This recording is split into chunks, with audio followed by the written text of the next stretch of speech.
Hello, this is Ray Main again with today's Bible reading. Today we're going to be reading in the 17th chapter of Matthew. Let's begin. And after 6 days Jesus taketh Peter, James, and John his brother, and bringeth them up into a high mountain apart, and was transfigured before them, and his face did shine as the sun, and his raiment was white as the light. And behold, there appeared unto them Moses and Elias talking with him. Then answered Peter and said unto Jesus, Lord, it is good for us to be here.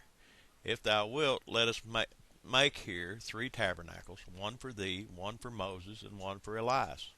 While he yet spake, behold, a bright cloud overshadowed them, and behold, a voice out of the cloud which said, This is my beloved Son, in whom I am well pleased. Hear ye him. And when the disciples heard it, they fell on their face and were sore afraid. And Jesus came and touched them, and said, Arise, and be not afraid. And when they had lifted up their eyes, they saw no man save Jesus only. And as they came down from the mountain, Jesus charged them, saying, Tell the vision to no man, until the Son of Man be risen again from the dead. And his disciples asked him, saying, Why then say the scribes that Elias must first come?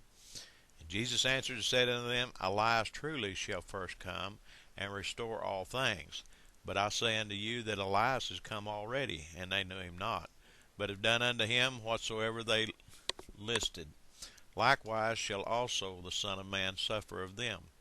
Then the disciples understood that he spake unto them of John the Baptist. And when they were come to the multitude, there came to him a certain man, kneeling down to him and saying, Lord, have mercy on my son, for he is lunatic, and sore vexed, for oft times he falleth into the fire, and oft into the water. And brought him to thy disciples, and they could not cure him. Jesus answered and said, O faithless and perverse generation, how long shall I be with you? How long shall I suffer you? Bring him hither to me. And Jesus rebuked the devil, and he departed out of him, and the child was cured from that very hour. Then came the disciples to Jesus apart, and said, Why could not we cast him out? And Jesus said unto them, Because of your unbelief. For verily I say unto you, if ye have faith as a grain of mustard seed, you shall say unto this mountain, Remove hence to yonder place, and it shall remove, and nothing shall be impossible unto you. Howbeit this kind goeth not out, but by prayer and fasting.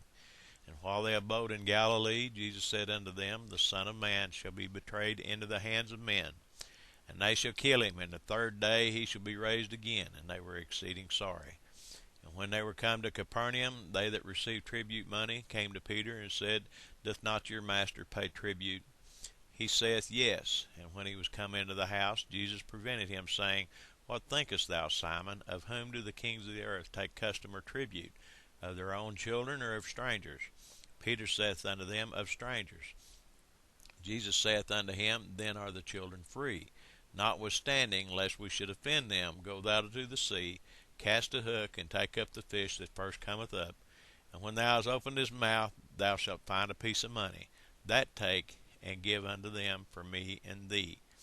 The point I want to make in this chapter, Jesus said, Nevertheless, this kind cometh out by, howbeit, this kind cometh not out, but by prayer and fasting. We've already read some scriptures in earlier chapters where Jesus, after he had fed the 5,000, after he'd fed 4,000 or whatever it was, he went off by himself into a mountain and prayed. Jesus, whenever he was here, he fasted often, and he was always praying. He would get off to himself and he would pray, and he would recharge his batteries, if you will. He'd talk to the Father, so that whenever this situation came up with this child, evidently he had epileptic. They called it a devil. That's all right. If you've ever been around anybody that had the seizures, it would surely seem that way. But he was prayed up. He was fasted up so that he could immediately, call that devil out of him. And, if we want to be what God wants us to be, we need to take this as a lesson to be prayed up. Don't wait until you get into trouble to pray and to get where you ought to be. You need to get where you ought to be with God. Stay prayed up. Fast once in a while, not for to lose weight or anything like that, that'll be your reward. But as an honor to God, I've had people tell me that that doesn't do any good and all like that, but they've come too late to tell me that. Could be that if we would fast more, if we would pray more, if we'd study more, and I'm assuming that's the reason that you're reading these scriptures and listening to this channel, is because you're trying to get closer to God. That's a good thing. We need to get closer to God. He didn't say that this way would be easy, or that as a song that we sing once in a while, he didn't say that this way would be easy, or that trials we wouldn't have to face, but he did say that his grace was sufficient, and he promised us that he'd always be there. That's all for today. God bless. Everyone have a blessed day.